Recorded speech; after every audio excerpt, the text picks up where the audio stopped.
औज़ुबिल्लाहिमिनश्शैतानिर्रजीम बिस्मिल्लाहिर्रहमानिर्रहीम। अस्सलाम वालेकुम डियर फ्रेंड्स। दोस्तों कैसे हैं आप सब? उम्मीद करता हूँ आप सब खैरियत से होंगे। तो डियर फ्रेंड्स, आज की इस नई वीडियो के अंदर मैं इंशाल्लाह आपको बताऊंगा ऑटोकैड की कमांड्स के बारे में और उनकी शॉर्टकट कीज़ के बारे में। तो डियर फ्रेंड्स, वीडियो स्टार्ट होने से पहले जिन दोस्तों ने अभी तक मेरा चैनल सब्सक्राइब नहीं किया तो काइंडली चैनल सब्सक्राइब करें और बेल आइकन को क्लिक कर लें ताकि इस तरह की मज़ीद वीडियो का नोटिफिकेशन सबसे पहले आपको मिलता रहे। तो चलिए दोस्तों वीडियो की तरफ चलते हैं। तो डियर फ्रेंड्स, इस वीडियो के अंदर मैंने 102 कमांड्स को जो कि बहुत ज़्यादा यूज़ होती हैं ऑटोकैड्स के अंदर उनको बनाया है, ठीक है। उनकी शॉर्टकट कीज़ को मैंने बनाया है, ठीक है। और मैंने आपके साथ भी शेयर किया ताकि आप लोग भी सीख सकें इनको, ठीक है। तो डियर फ्रेंड्स, इस वीडियो के अंदर ठीक है सारी की सारी कमांड जितनी भी ऑटोकैड के अंदर इस्तेमाल होती हैं, सारी तो नहीं है, 102 कमांड्स हैं, ठीक है। उनकी शॉर्टकट कीज़ है, ठीक है। कमांड्स नेम है, शॉर्टकट की। अब फर्स्ट किया ये DT लिखा हुआ है, ठीक है। अब DT का मतलब क्या है? ये टेक्स्ट प्लस एंगल। अगर किसी भी एंगल के ऊपर आपने टेक्स्ट लिखने हों, ठीक है, अगर टेक्स्ट को किसी एंगल के ऊपर लिखना हो तो DT कमांड इस्तेमाल की जाती है। वैसे तो आपको पता है सिंपल जो टेक्स्ट के लिए कमांड होती है वो T यूज़ होती है, ठीक है। अगर एंगल के ऊपर लिखने तो वो DT कमांड है, ठीक है। टेक्स्ट प्लस एंगल, उसके अंदर एंगल आ जाता है, ठीक है। इसी तरीके से डिस्टेंस फाइंड करने के लिए DI, डिस्टेंस फाइंड करने के लिए डिस्टेंस कमांड है।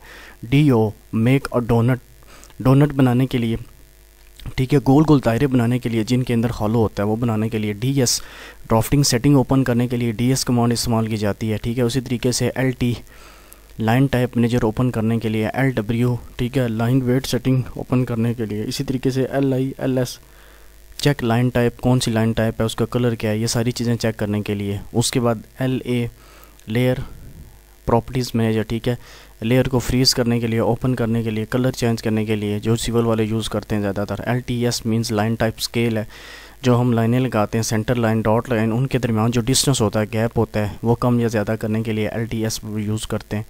AP upload load and upload application, ठीक है, एप्लीकेशन को ऑटोकैड के अंदर खोलने के लिए, अपलोड करने के लिए। AA एरिया के लिए यूज़ होता है। AV उसी तरीके से एरियल व्यू के लिए। BE एडिट ब्लॉक डेफिनेशन, ठीक है, जो एडिट के लिए इस्तेमाल होता है। तो डियर फ्रेंड्स, इस वीडियो के बाद इंशाल्लाह मैं तफसील के साथ एक वीडियो बनाऊंगा जिसके अंदर इन सारी कमांड को इस्तेमाल करके बताऊंगा कि हर कमांड को कैसे इस्तेमाल करते हैं, उनका मकसद क्या है, ठीक है, उनको तरीका मैं बताऊँगा इंशाल्लाह। तो इंशाल्लाह वो वीडियो में मैं जल्दी बनाऊंगा, ठीक है। उसके बाद BR ब्रेक होता है, ठीक है, लाइन तोड़ने के लिए। बाउंड्री कमांड है। BH कलर करने के लिए। ये कॉपी कमांड है, ठीक है। CHM change the colour of layer का कलर चेंज करने के लिए, ठीक है।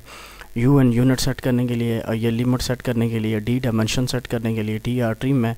E इरेज, M मूव आ गया। MI मिरर आ गया। OP ऑप्शंस आ गया, ठीक है। सारी के सारी ऑटोकैड्स की जो बेसिक सेटिंग होती है ना वो आपको पता है ऑप्शन के अंदर पाई जाती हैं। EL आ गया। एलिप्स आ गया। एलिप्स हम कैसे बनाते हैं, ठीक है। उसके बाद SC स्केल आ गया। अब AR का आ गया। F+R फिलट रेडियस लगाने के लिए। E एक्सटेंड करने के लिए। Ctrl+C कॉपी, Ctrl+V पेस्ट करने के लिए। T टेक्स्ट लिखने के लिए। अब ग्रिप कलर का हम कहाँ से उठाते हैं, ठीक है। ऑप्शंस को क्लिक करें, प्लस उसके अंदर जो सिलेक्शन होता है सिलेक्शन को क्लिक करें। उसके बाद ग्रिप साइज़ आपके पास आ जाएगा। उसको कम ज़्यादा करने के लिए, उसका कलर चेंज करने के लिए हम ग्रिप साइज़ यूज़ करते हैं। कमांड लाइन ऑन ऑफ कैसे करते हैं, ठीक है। ये Ctrl9 से हम क्या करते हैं, Ctrl9 आप प्रेस करेंगे तो ऑन हो जाएगी और ऑफ भी हो जाएगी, ऑन भी हो जाएगी इसी बटन से। SU सब्ट्रैक्ट होता है मटेरियल को रिमूव करने के लिए, ठीक है। EXT ये आपका एक्सट्रूड होता है, ठीक है। इसी तरीके से ये 102 तरह की कमांड्स है। इंशाल्लाह नेक्स्ट वीडियो के अंदर मैं आपको इन कमांड्स को तफसील से ऑटोकैड्स के ऊपर ड्रा करके बताऊंगा कि हर कमांड का मकसद क्या है, उनको हम किस तरीके से ऑटोकैड के अंदर यूज़ करते हैं, उनका तरीका क्या है, ठीक है। तो इंशाल्लाह मैं नेक्स्ट वीडियो के अंदर बनाऊंगा। मैं दोबारा कहता हूँ, अभी तक जिन बंदों ने मेरा चैनल सब्सक्राइब नहीं किया तो काइंडली चैनल सब्सक्राइब करें, बेल आइकन को क्लिक कर लें ताकि इस तरह की मज़ीद वीडियो का नोटिफिकेशन सबसे पहले आपको मिलता रहे। जज़ाकल्लाह।